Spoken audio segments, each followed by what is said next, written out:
मधुचंद्रगाव क्रिकेटसाठी तितकंच प्रसिद्ध आणि आता इथे मोठ्या स्तरावर एक टुर्नामेंट चालू आहे। कोण ऑर्गनायझर आहे आणि कशा प्रकारे आजचं आयोजन चालू आहे? मुळात ही जी टुर्नामेंट जी चालू आहे ही 23 गाव मिळून चालू आहे आणि या टुर्नामेंटमध्ये आगरी आणि कोळी हे दोन्ही समाज बांधव एकत्र येऊन समाज पुढे जाण्यामागेच त्याचबरोबर क्रिकेट या माध्यमातून खेळाडू पुढे कसे जातील या अनुषंगाने आगरी कोळी सामाजिक संस्थेची स्थापन झाली।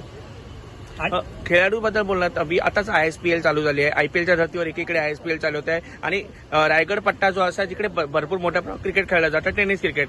काय वाटतं या ग्राउंडमधनं किती खेळाडू पुढे गेले आणि खेळाडू पुढे यावे यासाठी आपण काय करतात? नक्कीच या वेळेला देखील आम्ही एक आशा बाळगतो की ISPL ही मोठी जी स्पर्धा, या स्पर्धेमध्ये देखील आमचे स्थानिक खेळाडू आहेत ते नक्कीच यावेळेला जातील आणि एक चांगला परफॉर्मन्स करून आमच्या समाजाचं, आमच्या गावाचं, नव्हे तर या तालुक्याच्या, जिल्ह्याचं देखील नाव ते एक अजरामर करतील। एक शेवटचा प्रश्न असा होता की खेळाडू क्रिकेट खेळतात परंतु वर्षभर काही क्रिकेट नसतं, अशा वेळेस त्यांना नेहमीच मानसिक त्रास असतो किंवा शारीरिक त्रास असतो। अशा वेळेस क्रिकेटच्या व्यतिरिक्त त्यांना कुठेतरी नोकरी मिळावी किंवा कुठेतरी ते स्थानिक झाले पाहिजे किंवा स्थायी झाले पाहिजे, यासाठी सुद्धा काही काम करता येईल का?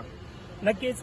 कसं आहे, ही जी मुलं जी खेळतात, हे जे खेळाडू खेळतात हे वेल सेटल पण आहेत, नाही असं नाही। जे काही वेल सेटल नाहीत त्यांना ISPL सारखं आता मोठं स्टेज आपल्यासमोर उपलब्ध होत आहे आणि आम्ही आशा बाळगतो, आई चंडीकडे तर प्रार्थना करतो की या खेळाडूंना देखील ISPL सारख्या मोठ्या प्लॅटफॉर्मवर खेळाडू पुढे जातील।